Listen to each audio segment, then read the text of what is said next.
makeup class because we have to discuss very vital topic of this course, applications of integration. So today, and might be in the next couple of lectures, we will try to figure out as much as possible by talking about the applications of integration. We will try to build few basic concepts behind the scene which are essential to talk about the applications. Geometrically, when we talk about integration, just like we have seen the geometrical interpretation of derivative, the geometrical interpretation of derivative is that it describes slope of the tangent line pretty much on the same line in the reverse process. If you look into the geometrical interpretation of antiderivative, it is going to describe area under the curve between the boundary points. So how would you look into that? Behind the scene, it is basically the division of the area under the curve into finitely many vertical strips, and then corresponding to each vertical strip, we form a rectangle, and then we compute the area of each rectangle. Eventually, by talking about the limiting case, we will say that it is going to be definite integral. So we have discussed in the last lecture the difference between indefinite and definite integral. With no certain value, we say that integral is going to be indefinite because the involvement of constant of integration is there. Constant of integration will be there being an arbitrary value from the set of real numbers. So since there are finally many options for the constant of integration, so the outcome is going to be indefinite. But once the limits are there, the boundaries are there, effectively, while talking about the geometrical interpretation, so then there is going to be definite value. So with the limits of variable of integration, the outcome is going to be definite. So today we are going to talk about geometrical interpretation by taking few examples from the reference book and developing some basic concepts behind the scene. So take a look.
All right, suppose we got a function y is equal to f of x describes by a curve which rises, chances are there.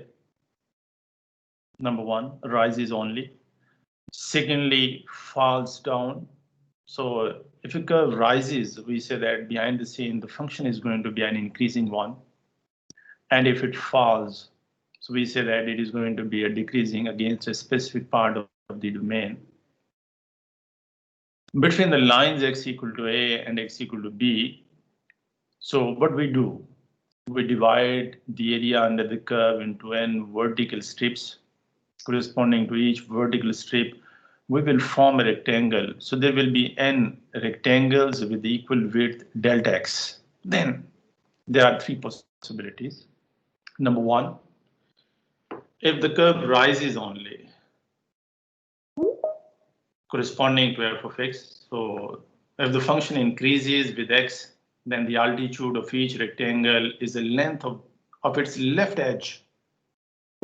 When you subdivide the area under the curve into finitely many vertical strips, so strip corresponding to one rectangle will have left edge and right edge corresponding to the left endpoint of the subinterval and corresponding to the right endpoint of the subinterval.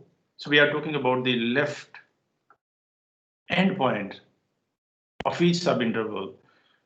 So corresponding to each left endpoint, there will be length of left edge. So it is going to describe one of the dimensions.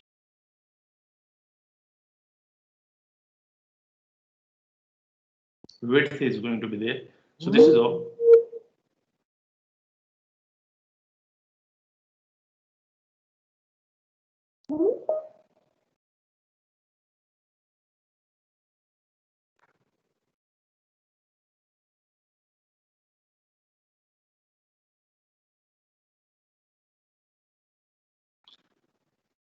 So if the function increases with x, then the altitude of each rectangle is the length of its left edge, and we find area under the curve as total area would be like this thing.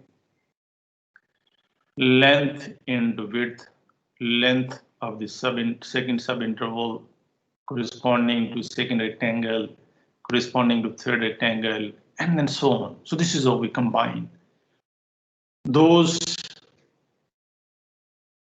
rectangles, so it will describe the total area in the case when the function is going to be an increasing one. So we take a look at the geometrical aspect. We need to go on the board. So the first possibility,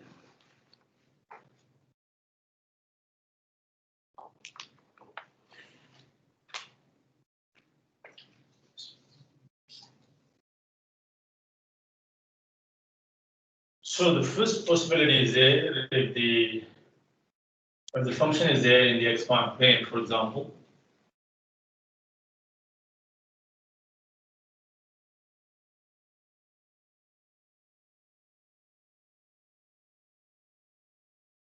So we know that geometrically an increasing function is there, the corresponding portion, nice graph is there. As x increases, f of x also increases, or as x decreases, f of x also decreases. In other words, precisely we say that when x and f of x are directly proportional to each other, mathematically, precisely we describe the condition for an increasing behavior geometrically. As x increases, f of x also increases in the reverse direction. As x decreases, if you travel from right to left along the line x-axis, the function comes down with the passage of time. So this portion of the graph is going to be increasing. For this portion of the graph, as an increasing function, y is equal to f of x, so we subdivide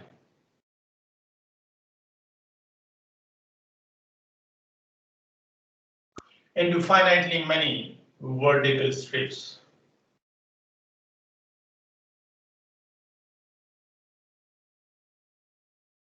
And then corresponding to each vertical strip, we will form a rectangle.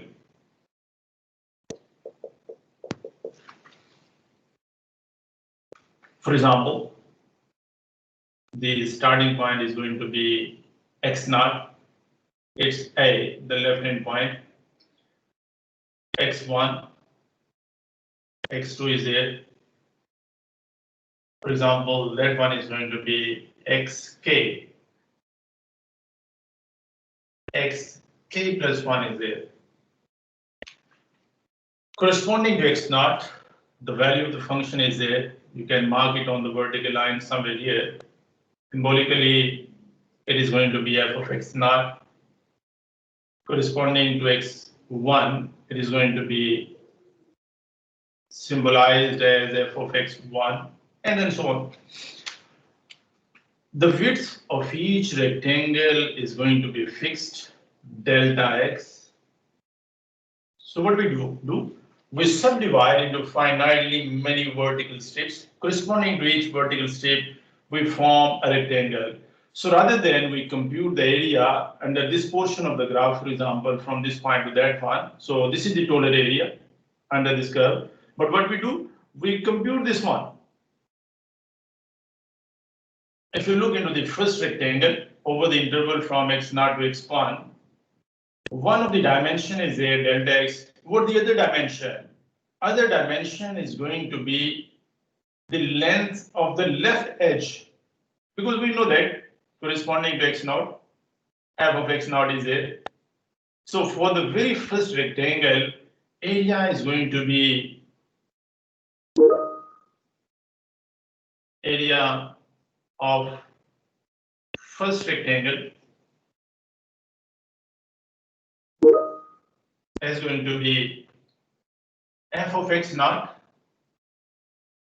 times delta x. Delta x is going to be width, and how do you find the length? By taking the length of the left edge, because we know that effectively. Identical to this one, but because we don't know about this one, we know the length of the left edge, f of x0. Similarly, if you talk about the area of the second rectangle, it will be length of the left edge times the fixed width delta x. So this is how we will be having the area of each and every rectangle combined together. So it will take us to the total area under the curve starting from A. In case if the function is an increasing one, so we say that in this case it is going to be increasing function.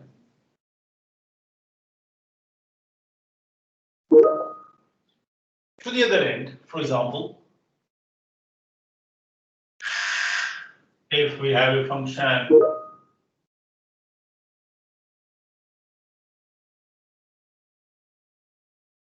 with portion of the graph to be decreasing, so it is going to be something like that. Y is equal to f of x. A decreasing behavior.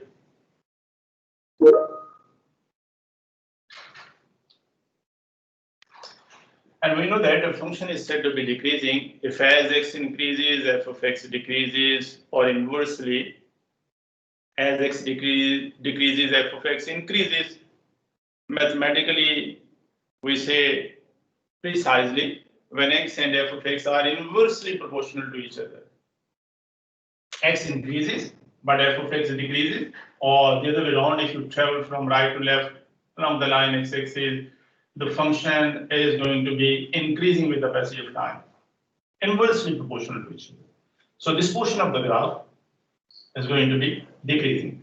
So we look into that portion from xk plus 1, and the next is going to be xk plus 2, and then so on. To the extreme point, extreme right-hand point, xn. Xn would be equal to b. Second to last is going to be xn minus 1. So again, we subdivide into finitely many vertical strips. Against each vertical strip, we will form a rectangle. How do you observe the area of this rectangle? Width is going to be delta x for each rectangle. Delta x is there. Delta x is there. Now, how do you observe the other dimension? It will be taken from the length of the right edge. So because we know that, effectively we know that. So that much. So this is going to be f of x k plus 2. The length of the right edge. So if you are interested to look into the area of this particular rectangle, it would be f of x k plus 2 times delta x. For the next one, and similarly to the last one, it is going to be delta x times the length of the right edge f of xn. So this is how you will be having the sum of those finitely many rectangles. Now the third possibility, once we combine together, effectively if you take only the increasing behavior and then decreasing behavior, we subdivide into finitely many rectangles. For example, half of the portion is going to be increasing, half of them is going to be decreasing over the interval from xk plus 1 to b, for example, the right hand point. But if you combine together as one unit, then we will be having the third possibility.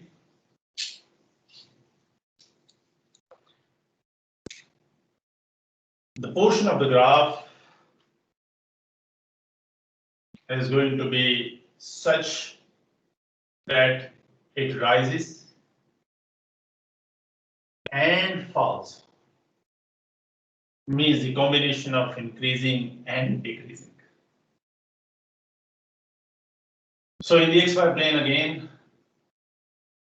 we have a nice graph of the curve y is equal to f of x. So increasing behavior, decreasing behavior, so combination of that. So what we do, we'll subdivide the complete interval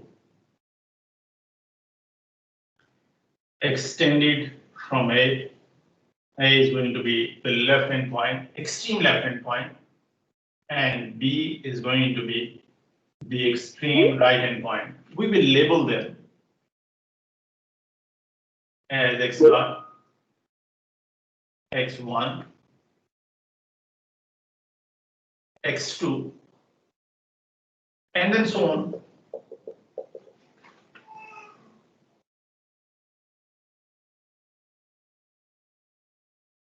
So now you see that we have the combination of increasing and decreasing.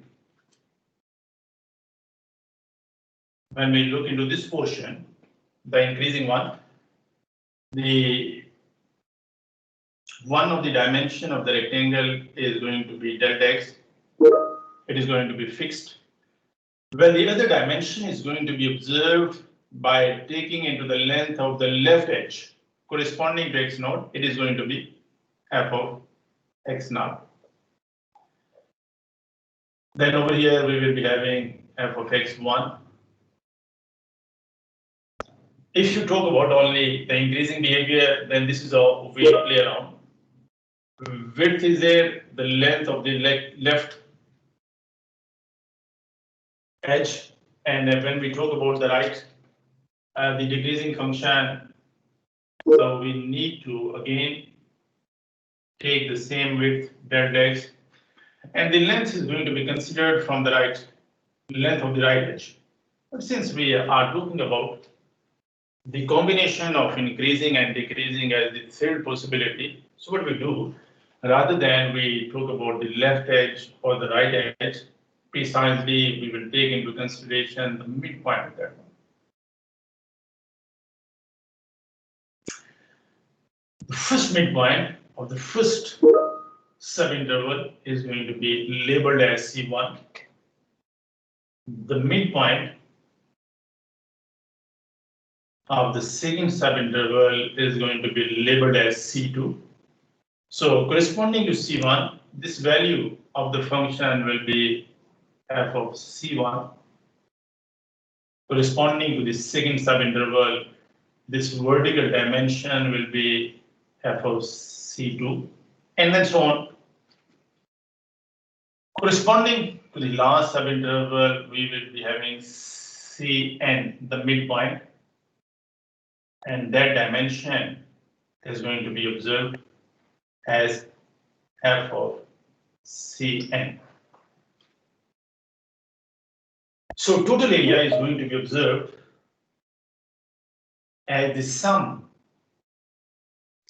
of areas of all those n vertical states corresponding to each vertical state. We have a rectangular portion.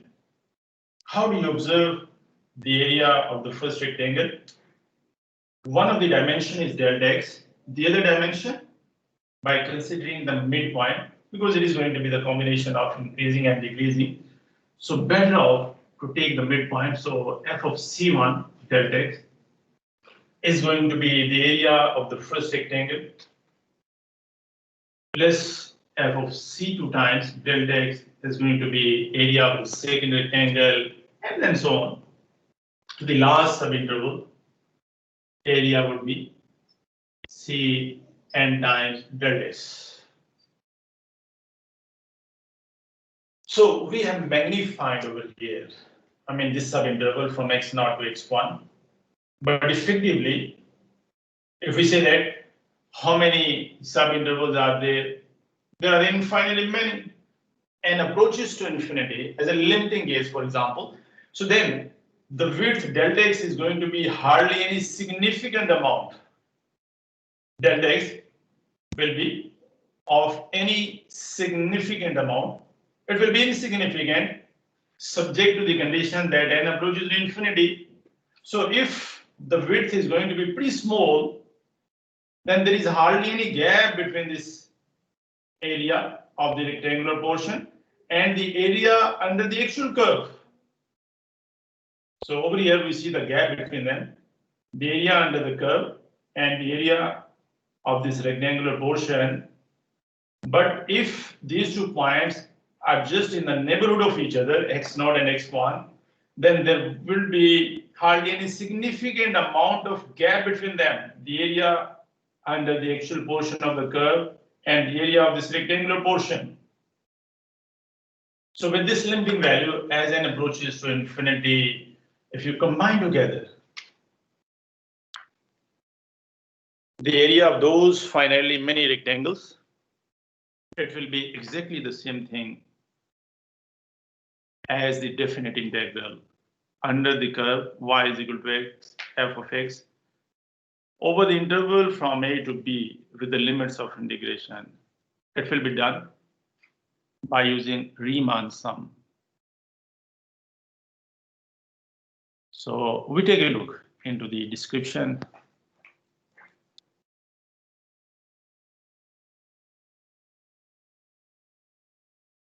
So the first one, if we just consider half portion of the graph,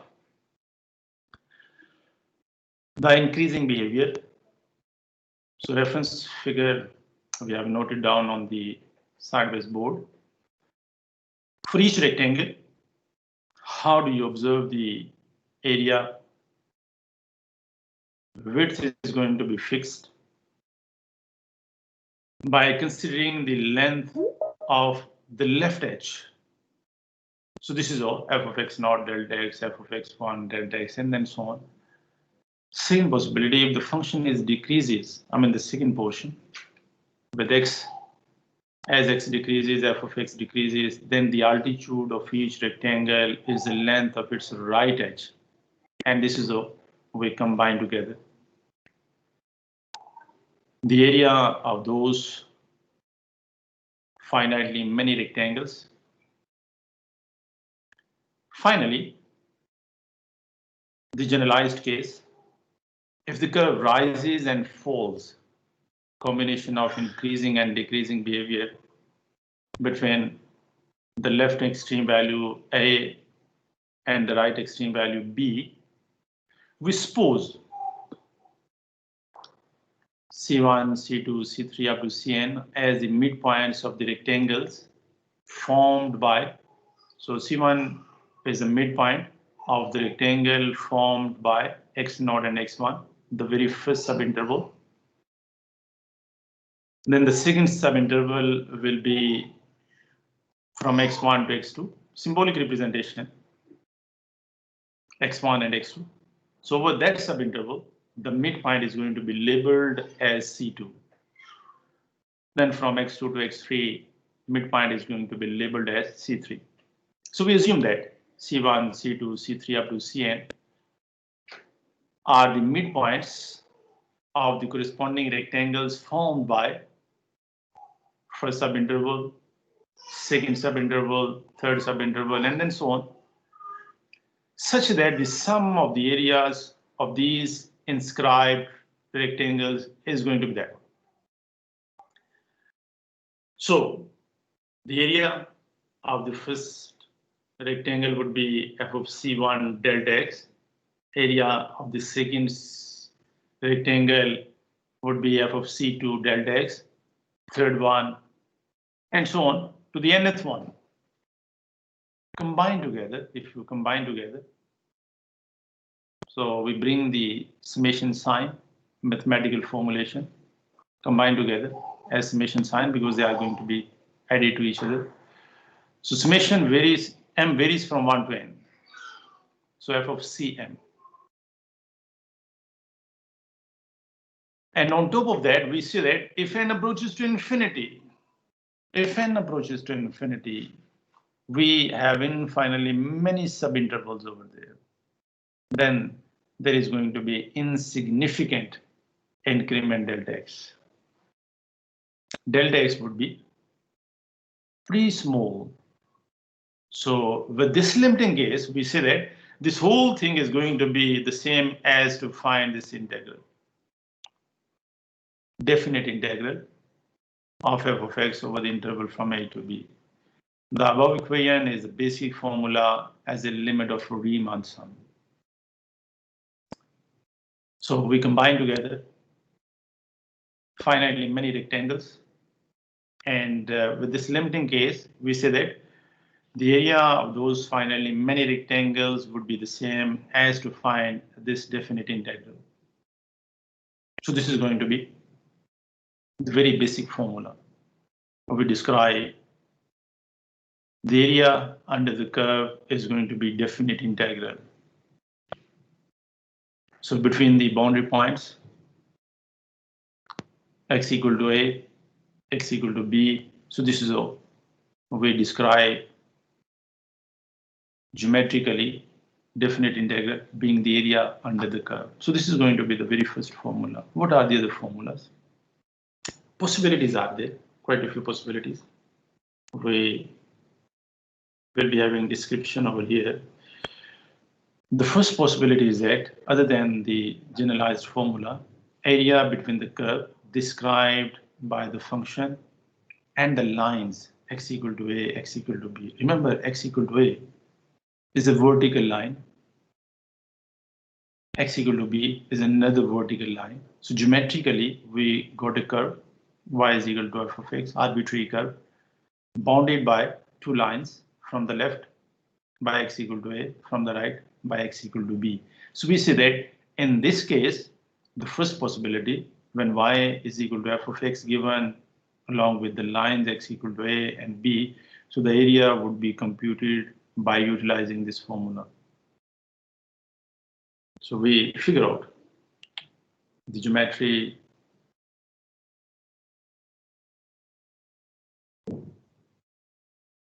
we need to go on the sideways board again. So the first possibility,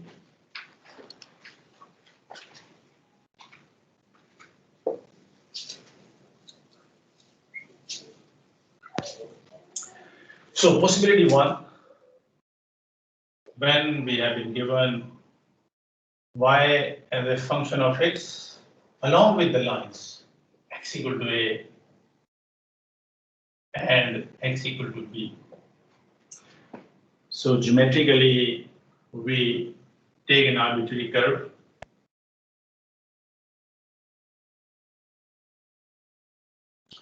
Y is equal to f of x, for example. And these are the boundary points. X equal to a. So x equal to a is basically a vertical line. X equal to b is another vertical line. So this is how we say that in the xy plane, area is going to be that one, the shaded region. So what are the boundaries in the loose term? We say that. So the area is basically captured by this curve from the above, by this horizontal line from the below, by this line from the left, by that line from the right. So these are the boundaries you say that. So this is all. The area is captured by y is equal to f of x, and we know that by default on the line x-axis, y component is going to be 0. So in other words, we can say that this is the area between two curves. Line is a special case of curve. So between this upper curve and lower curve, bounded by these two lines. So what will be the formula for the area in this case?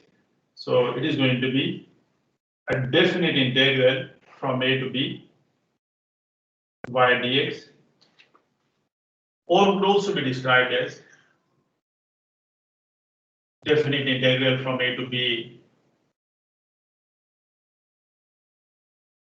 for f of x being the integrand in this case, because y is equal to f of x.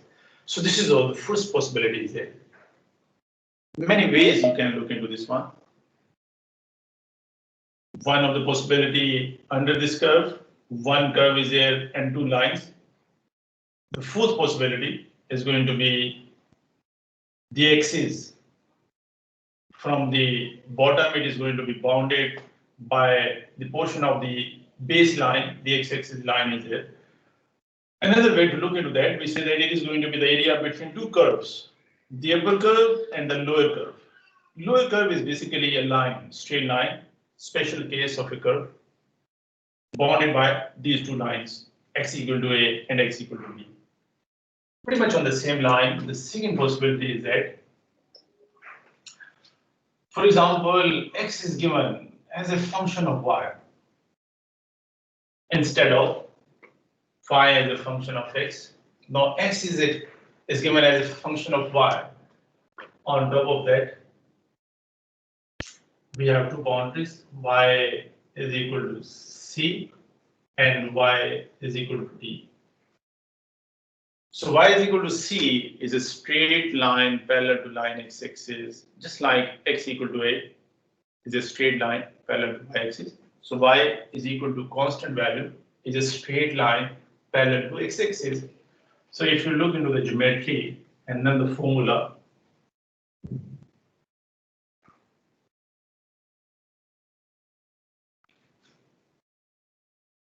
so in this case, the curve is going to be something like that, for example. X is a function of y. So bounded by two straight lines, y is equal to c and y is equal to d. X is a function of y. So we are interested to capture this shaded region. What will be the formula to find the area? So it is going to be definite integral from c to d of x with respect to y. So the variable of integration is going to be y, or could also be described as integral from c to d f of y dy.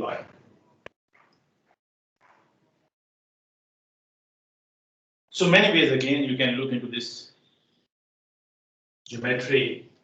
One of the version is that it's an area under this curve bounded by these two straight lines. So because we have the boundaries, so captured by this curve from the bottom by this line, from the above by that line, and from the left by default one of the axes, the vertical line, the portion of that vertical line is going to be apart, so that this region is going to be captured. Another way to look into this one is going to be the area between the upper curve and the lower curve, bounded by these two straight lines. Upper curve is a x is a function of y, and the lower curve is going to be that one. And we know that on the line y-axis, x is going to be 0. So in both ways, we can look into that. Area under one curve or area between two curves bounded by two straight lines, because this is how we are going to generalize in the third possibility. The first possibility is basically one curve, two lines. Same is the case with the second possibility, one curve, though it is going to be x as a function of y, bounded by two straight lines, c equal to y is equal to c and y is equal to d. Now we are talking about the third possibility.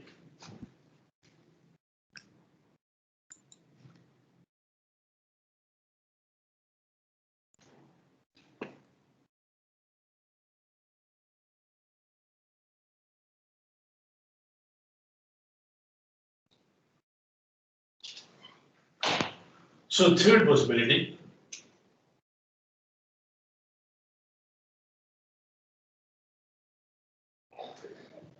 we have been given two curves now. For example, y1 is equal to f of x, y2 is another function of x different from the first one, g of x, labeled as arbitrarily g of x, and bounded by lines x equal to a and x equal to b, for example.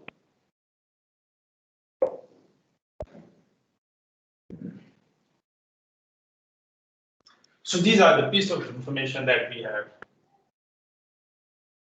y1 and y2, two arbitrary functions are there, labeled as f and g respectively. Two lines are there, x equal to a and x equal to b. So assume that this is going to be the first curve. For example, y1 is there, y1 is equal to f of x. And second curve is going to be that one. y2 is equal to g of x. What are we interested for? With the point of intersection,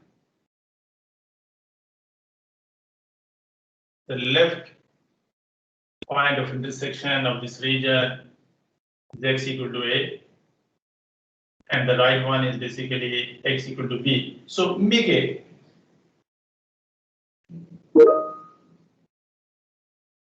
outline, because now we are not going to talk about this region bounded by this straight line. Rather, we are interested only the left and the right point of intersection between the upper and the lower curve. What are we interested for?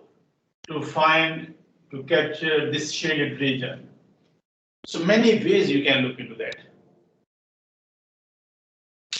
One is the area between the upper curve and the lower curve. So the region bounded by the upper curve and the lower curve. So it is going to be that shaded region. So how do you capture this one? So basically, we have an area under this curve captured by that curve and the horizontal line, and secondly, by this curve and the x-axis, portion of the x-axis. So what we do, we subtract this area from that area. The resultant is going to be that one, the shaded one. So what are we interested to take into consideration? The upper curve, the lower curve, and eventually we will take the difference between them, because the area under this curve is going to be that much, and area under that curve is going to be that much. But we are interested to capture that shaded region. So this area minus that one could also be obtained by taking the difference between them. And also we are interested to look into the boundaries. Boundaries, when we talk about the area between two curves, are basically their points of intersection. effectively the left and the right point of intersection. So in this case, the formula is going to be an integral from a to b by 2 minus pi 1 dx. Could also be described as definite integral from a to b g of x minus f of x integrate with respect to x. So this is the formula. The third possibility. Third possibility is to find the area between two curves. You could also look into the previous case as the area between two curves. We highlighted this point. Area between one curve and the other curve is going to be portion of the axis, x-axis or y-axis. Over here, it's basically purely the area between these two curves. Behind the scene, we know geometry is that it's basically the area under this curve, one curve and the horizontal line, portion of the horizontal line, second one is there, and then we subtract this area from that one. Look into the fourth possibility. When we have been given x1 as a function of y, for example, f of y, x2 is given another function of y, for example, g of y, bounded by two lines, y is equal to c and y is equal to d, for example. So these are the piece of information at our disposal, and we are interested to capture the area between these two curves bounded by these two straight lines.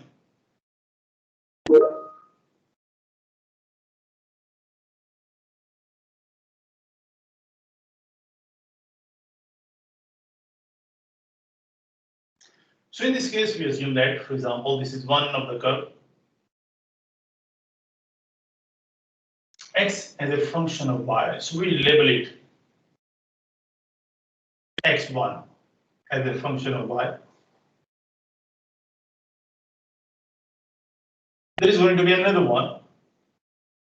If you extend this one, for example, make an appropriate graph. For example, this one. Further extend it. So that one is x2 is equal to g of y. So here you go with the point of intersections.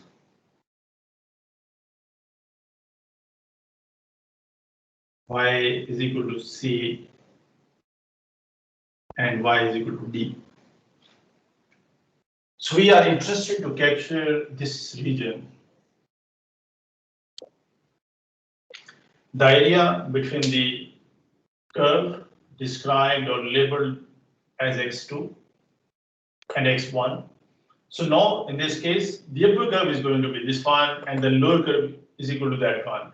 So effectively, so when we talk about this curve, so the area under that curve bounded by these two lines is going to be this whole region captured by this curve and that portion of the vertical line. Secondly, area captured by this curve is going to be the area under this portion of the graph and that portion of the vertical line. So we subtract this particular region, this particular area from that area to capture the area between these two curves. So pretty much on the same line. The formula would be an integral from c to d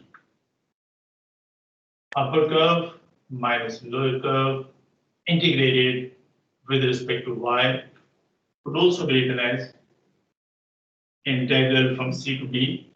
x2 is g of y, x1 is f of y, integrate with respect to 1. So it depends upon the configuration.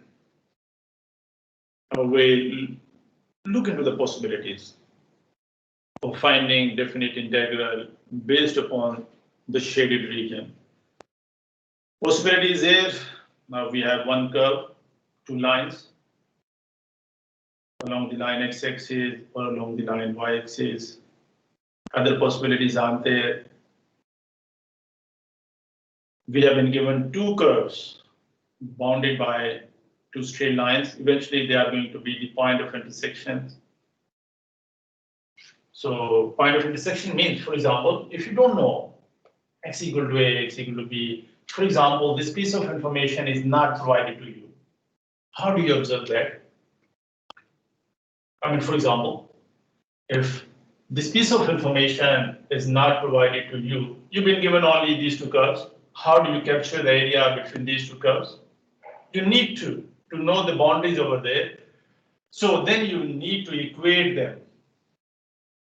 Once you equate them, y1 is equal to y2, you will get the corresponding values of x as the boundary points, the left hand and the right hand point being the point of intersection.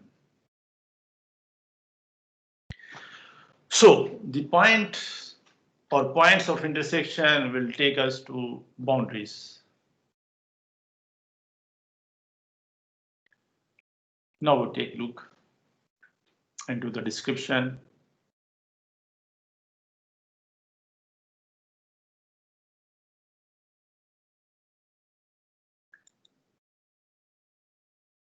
So the first possibility, area between the curve described by the function and 2 lines, x equal to a and x equal to b. So this is the formula.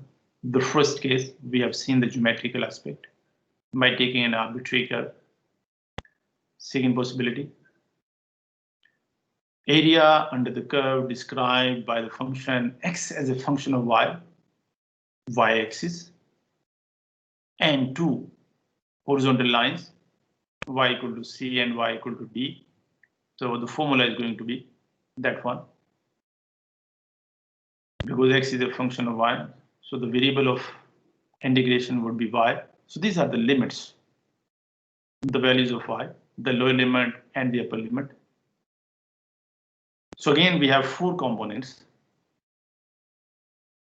Upper curve, you can loosely say that the lower curve is going to be a part of axis, and 2 straight lines are there, y equal to c and y is equal to d. Third possibility, area under the curves described by the functions y1 and y2. We are interested to capture the area between them.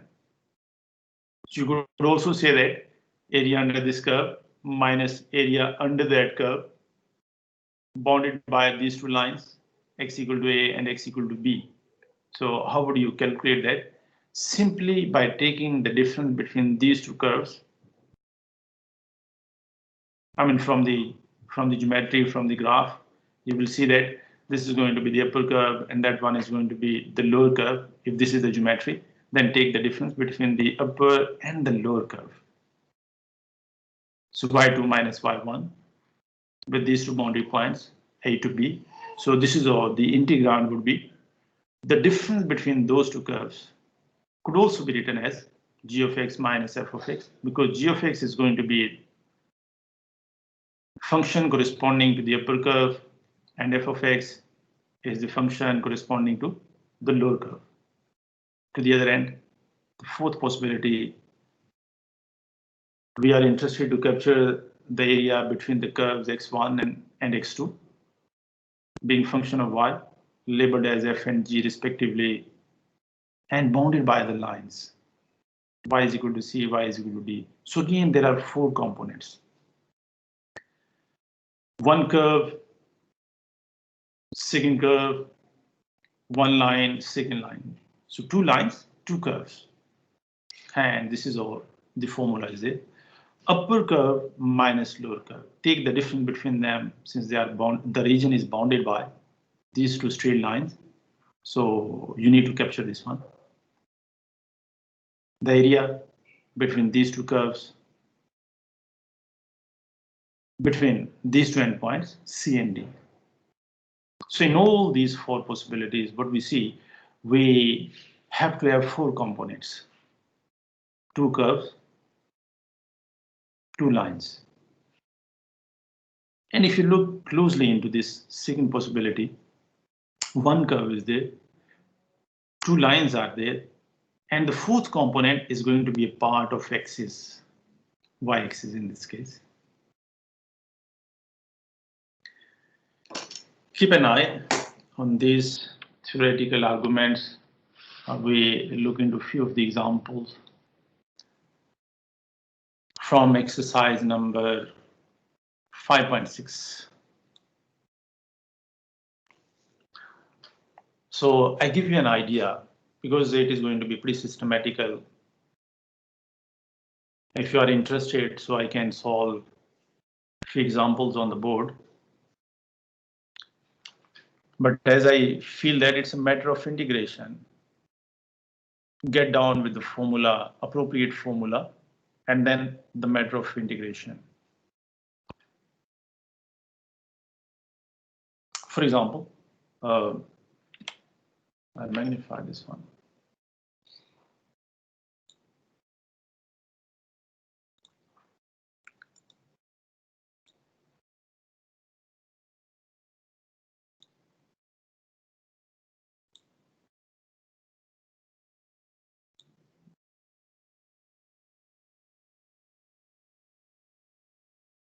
So in all these examples, from 25 to 40, exercise number 5.6, we need to find the total area of the shaded region.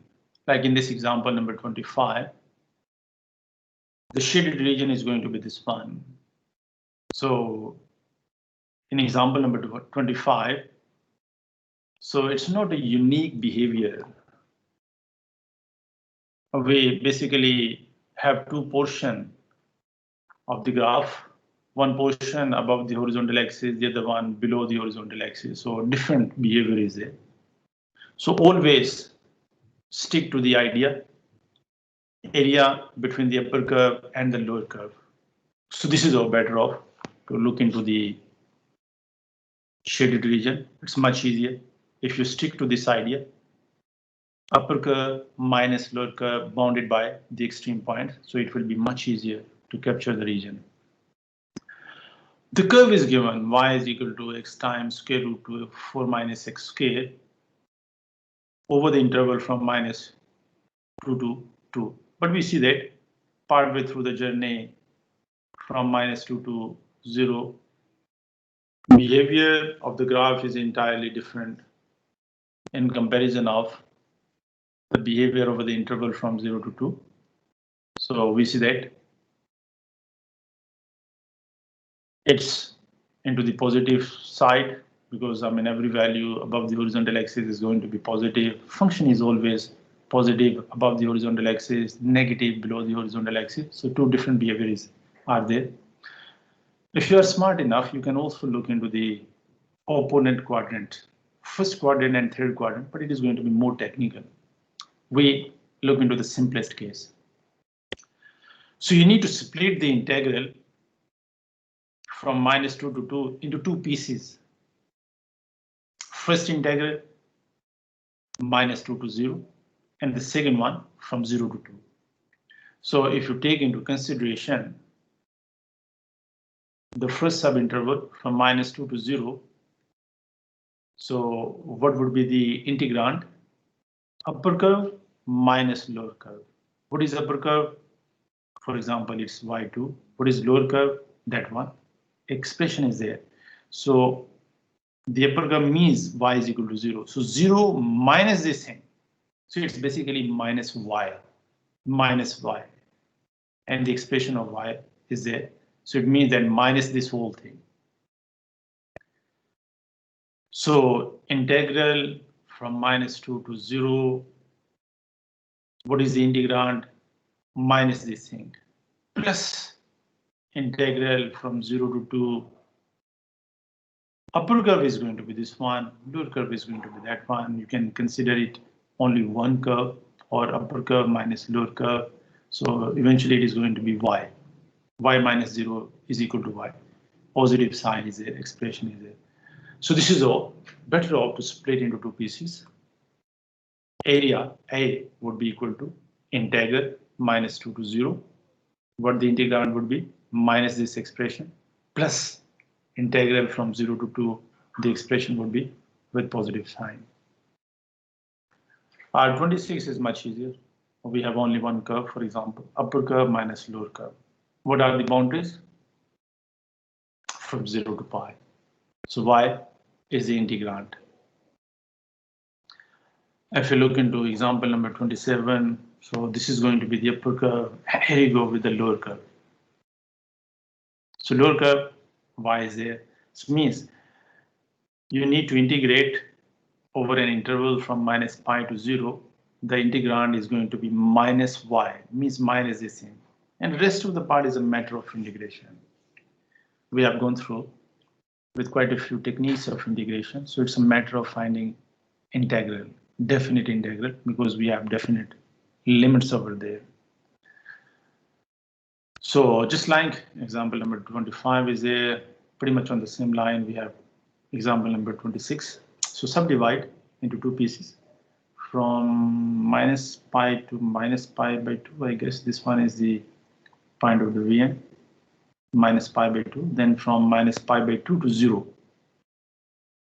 So you see that curve is going to be unique, but it has different behavior from minus pi to minus pi by 2. So upper curve is going to be that part of the horizontal axis, lower curve is going to be this one. So over that interval, the integrand would be with negative sign, whereas from minus pi to 0, the integrand is going to be positive. If you look into example number 29, the upper curve is going to be that one, straight line. And straight line is a special case of curve. So y2 is going to be considered equal to 1, whereas y1 will be considered as cosine square of x. Whereas the boundary points are there from 0 to pi. So what will be the total area? It's basically A is equal to integral from 0 to pi. What the integrand would be? 1 minus cosine square x dx. 3D. So upper curve is there, lower curve is there, boundary points are there, minus pi by 3 to pi by 3. You could also look into the combination of two parts, but because there is no twist over there, the upper curve remains the upper curve throughout the interval from minus 2 to 2. So better off to take it as one unit. Integral from minus 2 to 2, y2, that upper curve, minus y1, that lower curve. So 2xk minus this expression. Integrate over the interval from minus 2 to 2.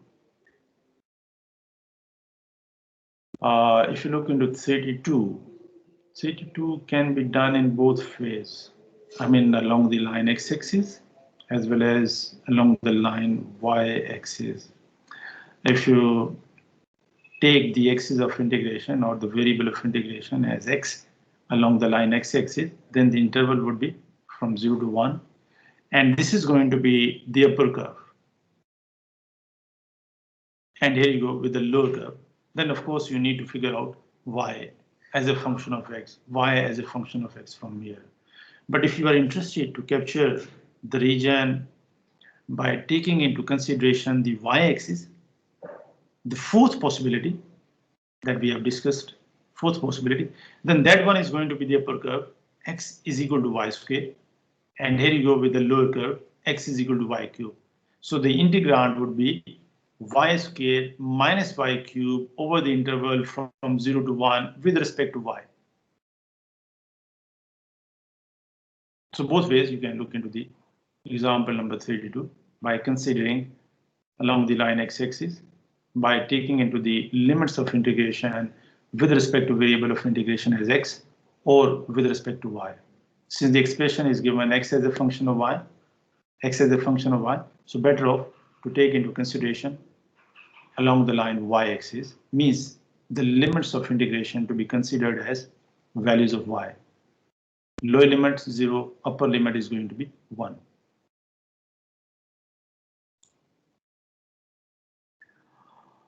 Example number 33 is there. So again, explicitly, x is given as a function of y, x is a function of y, so we will consider y-axis. The limits of integration would be considered as y equal to 0, the lower limit, and y is equal to 1, because these are the point of intersection between these two curves. Upper curve is going to be this one, and the lower curve is going to be that one. 34, upper curve is going to be this one, all over the interval from -1 to 1, and here you go with the lower curve. So this is the shaded region between these two curves. Upper curve minus lower curve over the interval from -1 to 1. 35, you see that it's a bit technical. Again, more than one versions are there. One of the possibilities is that if you are interested to look into the axis as the x-axis for the limits of integration, then our limits would be from 0 to 2. But the upper curve that you need to consider is going to be that one, the complete one,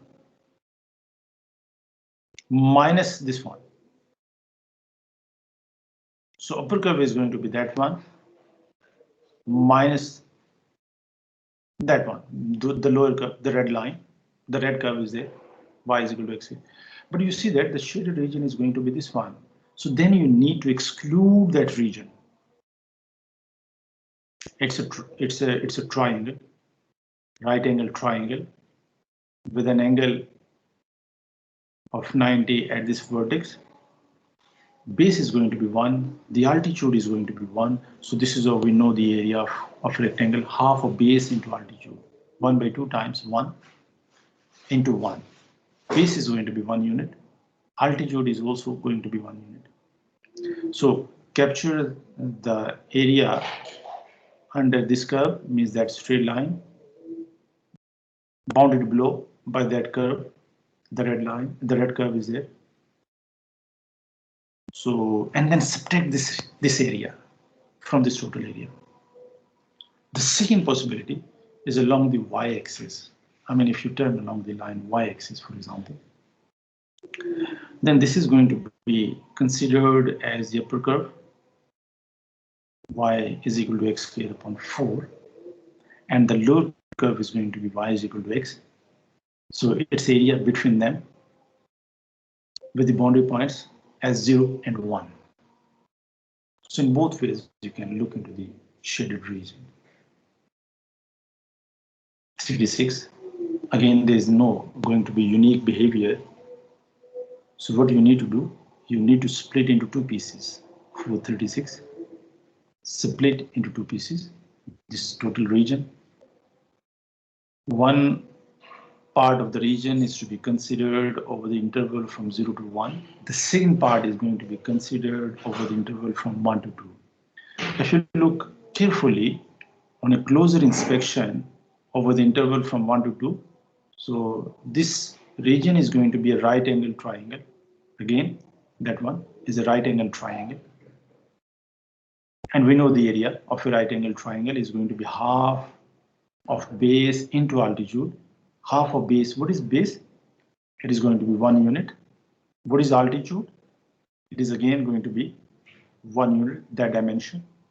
So the area of this right angle triangle would be equal to 1 by 2 plus the area of that portion. How do you capture that portion? So in other words, you need to capture the area over the interval from 0 to 1 and then from 1 to 2. So there will be 2 integrals. first integral from 0 to 1 plus second integral would be from 1 to 2. So the answer to the second part of the integral is going to be 1 by 2 times, the expression could be 1 by 2 times x, and then you need to calculate this one. For the first part, this is going to be the upper curve.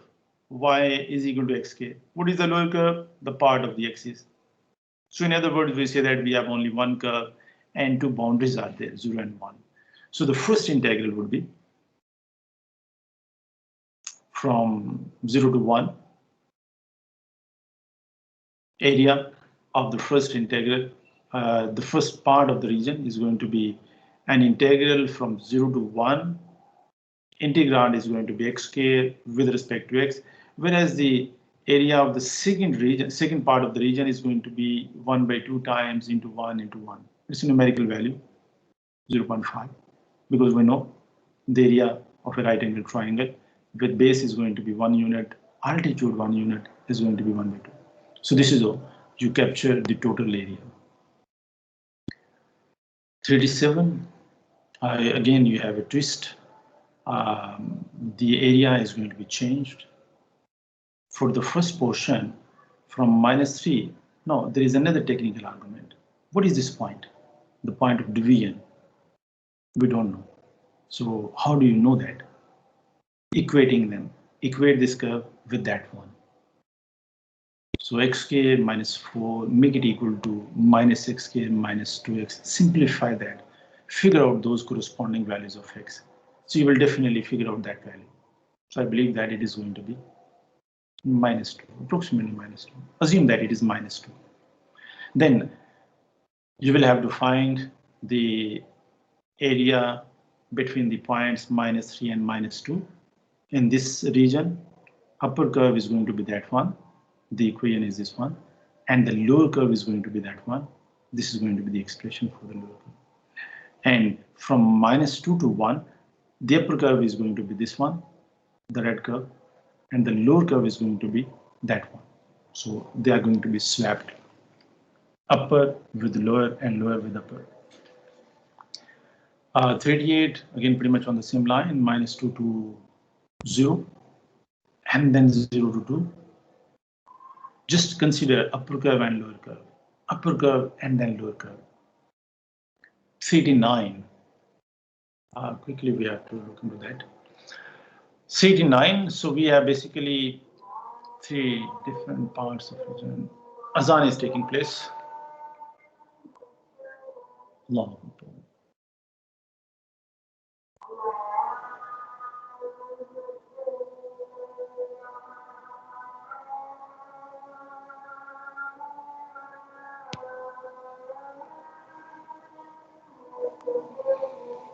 No.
All right, in this example number 39, you have 3 different regions over there because the upper and lower curves are going to be changed.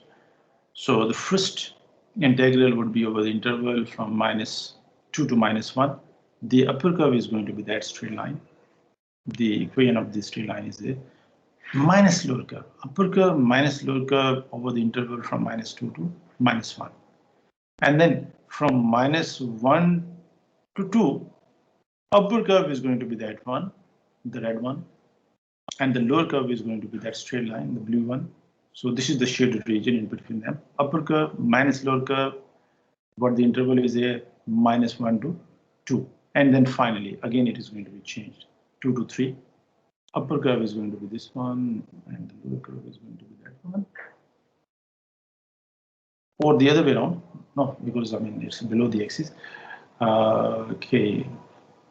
This is going to be the upper curve, and that one is going to be the lower curve. Below the axis. So same is the case over here. You have three portions over there, upper, lower, and upper and lower. So look into this point of division by equating them. Once you equate them, you will figure out this one point of intersection. All right, quickly we figure out this one pretty much on the same line. In all these examples, we have seen that geometry is given, the expression is given along with the graph. But over here, we don't have the graph. Find the areas of the regions enclosed by the lines and curves. So like in this example, 41 is there, y is equal to x squared minus 2, and y is equal to 2. So how would you look into that? So I would suggest you try to sketch an approximate graph of this curve. So we know that it is going to be like vertical parabola. So y is equal to x squared minus 2. It is going to be vertical parabola like that one. So I mean, we see that the vertex is going to be below the axis, below the center of the axis, like at -2, I believe that. Anyway, it is going to be something like that. And here you go with the horizontal line, y is equal to 2. Upper curve is going to be that one. Eventually, once you look into the approximate graph, so upper curve would be that one, and here you go with the lower curve. And how do you look into the boundaries? We are interested to figure out the point of intersection between them by equating them. Y is equal to x squared minus 2 equal to 2. So if you look into this one, so x squared minus 2 equal to 2 means x squared equal to 4, x would be -2 and 2. So this is all you will be having the boundaries over there. Upper curve minus lower curve over the interval from -2 to 2. So this is all you can try, and up to example number 45. For practice purpose, I would suggest you to look into those examples up to 45, for example.